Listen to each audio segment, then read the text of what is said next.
Is America sleepwalking into World War III?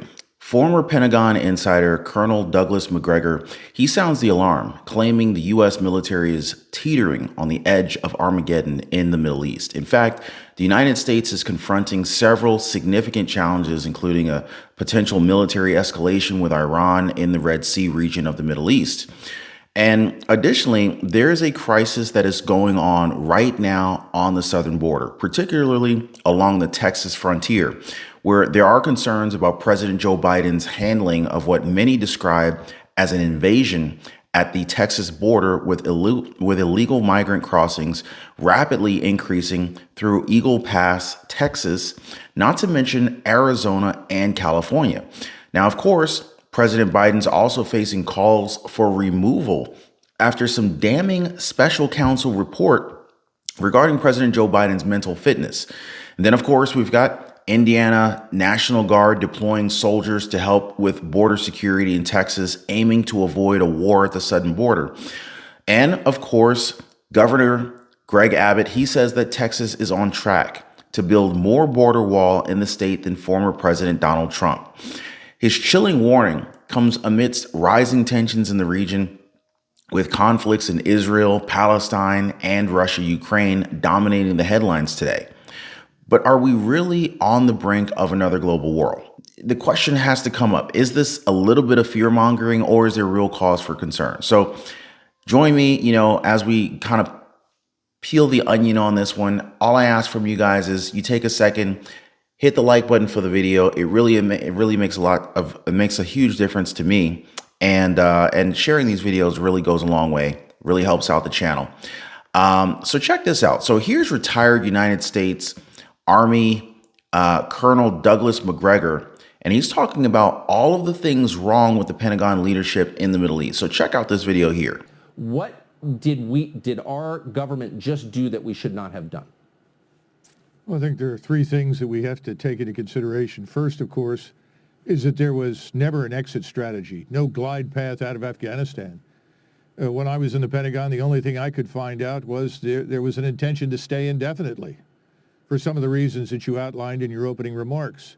Lots of people were benefiting, not the American people and certainly not our soldiers and Marines, but there was no glide path out of the place. Secondly, we have these toxic senior military leaders.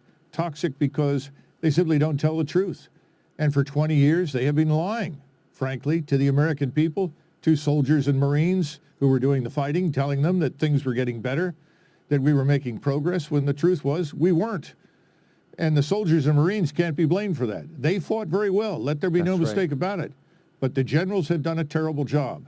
And that's obvious from what you're seeing on the ground right now, the chaos, no planning, no preparation, awful. I can't think of anything worse. And then finally, we went in, we said we were going to fight terrorism. As you pointed out, that was over quite quickly. There was no reason to make war on the Taliban, had no role in 9/11. We were there for al-Qaeda only. Al-Qaeda escaped through the incompetence of Tommy Franks and others. But effectively, we had pushed them out of Afghanistan, and we should have left. We didn't do that. And so what have we got now? We don't have democracy. We haven't defeated terrorism per se. We've probably created some new ones. We have the largest narco state in the world that is now falling into the hands of new criminals and new terrorists. Now, this was around the time during the withdrawal from Iraq was happening, but they have only, from where I'm standing, geopolitical tensions in the Middle East have only escalated since then. I mean, am I right, guys?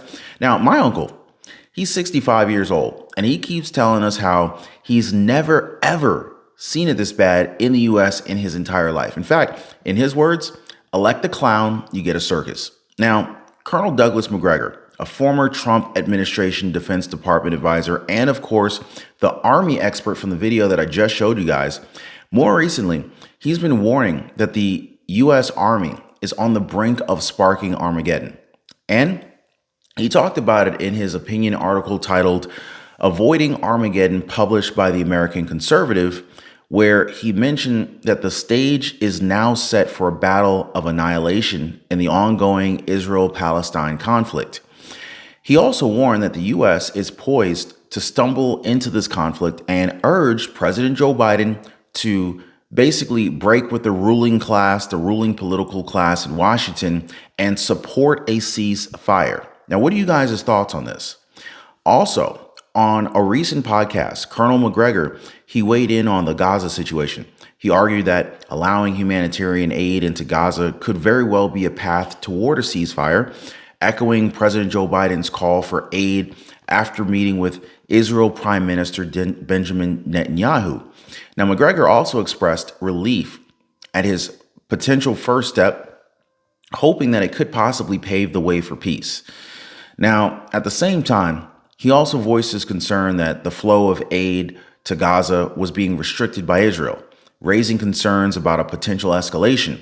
He went on to warn of essentially a united front against Israel from the Muslim world, suggesting that the U.S. military presence in the region could possibly be interpreted as a sign of impending conflict.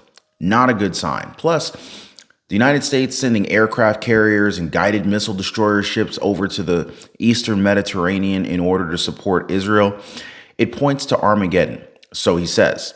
Now, for him, it points to a total war against Israel. That will ultimately include us, at least as long as we continue to support the Israelis. Macgregor's message is very clear, though. Unrestricted aid could be a peacemaker, but further restrictions and growing tensions could ultimately lead to a wider, more devastating war. And he emphasizes the potential consequences of U.S. involvement in this type of situation. Now, definitely, we need more voices of reason like Colonel Macgregor, people who want to diffuse conflicts peacefully, not escalate them and avoid any kind of unnecessary suffering, if that makes sense. You know what I mean? But real quick check, guys. If you guys are appreciating the information, the analysis so far, if you are, definitely hit the like button. I really appreciate that. And I just want to thank you guys so much for always sharing these videos. Definitely helps out the channel, and I really appreciate your support. Now, I took a look at what Colonel Macgregor wrote myself in Avoiding Armageddon. So let me just share a little bit of a few of the things that I picked up on. So basically, for Macgregor, imagine war with restraint. You know, a little bit of restraint where complete annihilation is not the goal. That's the idea behind limited wars. And we see it playing out, albeit unevenly, with both Ukraine and the Middle East. In Ukraine, the focus appears to be on neutralizing hostile forces and establishing a neutral state, all while avoiding nuclear escalation. Both sides seem to be cautious, since they're both aware of the devastating consequences of going further or maybe even going nuclear. However, the Middle East presents a scenario that's totally different. Hamas's surprise attack on Israel, utilizing unconventional tactics and causing significant casualties, it was more akin to a sudden strike than a controlled operation. Israel's response, involving powerful military force, also raises ethical concerns about civilian casualties and the effectiveness against guerrilla strategies. Plus, we see on the geopolitical landscape in the Middle East, it's constantly evolving, with alliances shifting and technological advancements changing the game. And this volatility, combined with the region's blend of nationalism, sectarianism, and external interests, it really creates a high risk of escalation, especially when we consider their history of betrayals and power struggles.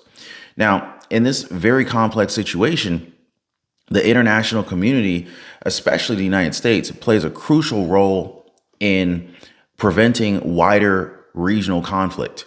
And so this is why Macgregor just keeps stressing how diplomatic intervention and humanitarian aid is essential to curb violence and prevent destabilization. This is a delicate balancing act, and the consequences of missteps are very significant, not just to the Middle East, but to the entire world. And, most especially the U.S. Now, Macgregor warns that this regional war is ramping up in the Middle East, and that the United States is partially to blame. Now, for him, he doesn't really see an end state other than just completely eliminating Gaza. And when that happens, he predicts that the Middle Eastern nations will coalesce into a full-scale war on Israel. Now, the question then becomes, will Israel survive, and how much will America be involved exactly? So let's face it, talk of World War III has basically been heating up lately. Remember the panic about Trump starting one? Now he's even using it as a part of his campaign slogan. Only I will prevent World War III, he says. But is this just some political theater, or is there really some cause for concern here? Now, it is true, tensions are very high. Israel, Ukraine, Hamas, they're all locked in conflict. It's really no wonder nearly 70% of Americans feared a new world war was brewing after Russia invaded Ukraine. And even though experts, they say that the current situation isn't quite a world war, the fear is still real. Senator Kaine, a veteran politician, even admitted that he's asked about it for the first time ever in his career. Excuse me, guys. So why are so many politicians from left to right throwing around this World War III label? Well, some experts actually say it's just kind of like a handy rhetoric tool, a way to fire up their base or demonize its opponents. Historian Jay Winter, he even called it language expanding beyond reality. But here's the thing, guys. Even if it's mostly just hype, it's still important to pay attention, right? I mean, these conflicts are complex, and escalation's always at risk. Ignoring the rhetoric doesn't make the problem disappear. And Trump isn't the only one that's fanning the flames of World War III anxieties. I mean, his closest Republican rival, previously, Vivek Ramaswamy, he held a Stop World War III rally recently. And even New Jersey Governor Chris Christie, he invoked the specter of global conflict. Now, on the left, you got figures like Dr. Cornel West expressing concerns about a second Biden term ultimately leading to World War III compared to a potential Civil War II. Yeah, as if we need a Civil War II, right? So anyway, President Biden himself has actually been quoted on this. Soon after Russia invaded Ukraine last year, the president said that he was said to be basically telling aides that they're trying to avoid World War III. This is what he was telling his aides. It's a message that he and his aides have reiterated publicly since, a little bit less often in the recent months than his rivals, but still nonetheless, right? But in this rhetoric based on, I think the real question is this rhetoric based on reality, or is it just political ploy? So you got experts on the scene like John Herbst. He's the former ambassador to the Ukraine. He urges caution. He suggests it's fine to discuss avoiding World War III in private, but public messaging should focus on protecting what he calls vital interests instead of stoking fears. So, are politicians playing a dangerous game with our anxieties, or are they really genuinely highlighting like a looming threat? So, while the phrase World War III gets thrown around a lot these days, experts, they're not exactly panicking. Now, sure, what exactly constitutes a world war is debatable. But typically it involves major powers locked in a fight for global dominance with multiple nations on each side clashing across different battlefields. You guys remember World War II, right? 1939, it wasn't exactly a surprise. Experts saw it coming. Even in 2015, predictions of a future World War III involving space battles and cyber warfare were swirling. But here's the thing, guys. Experts don't see the current conflicts as full-blown world wars.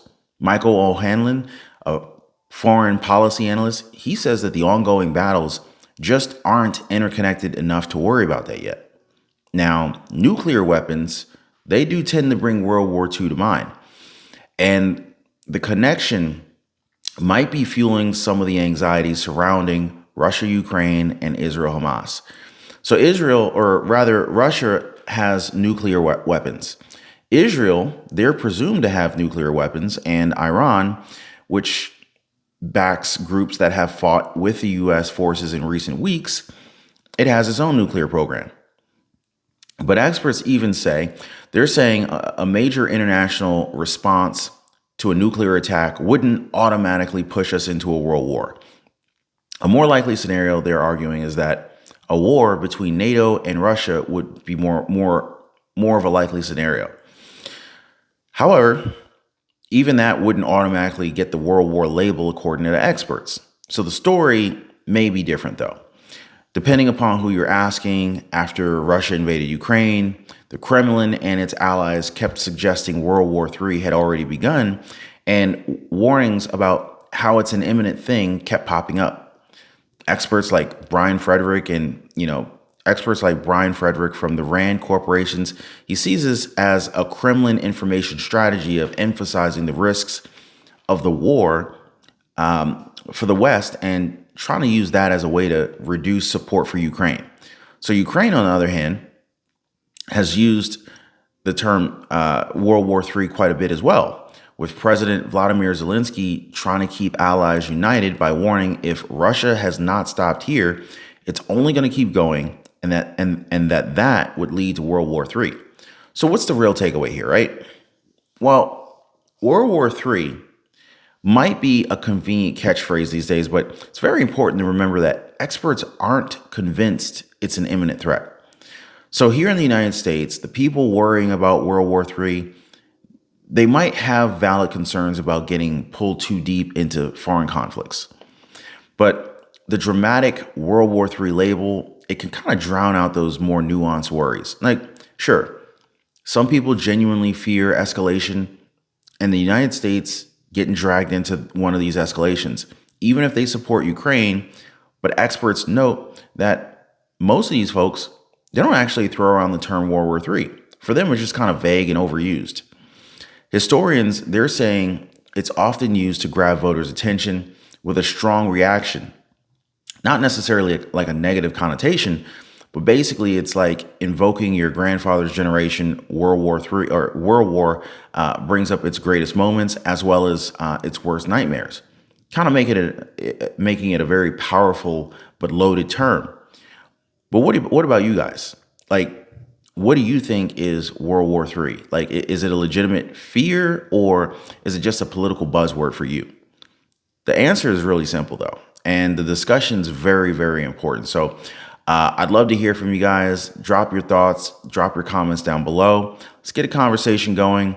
And also don't forget to subscribe to the channel. Thanks for sharing this video. Thank you for liking the video. And I'm gonna catch you guys on the next one. Take care.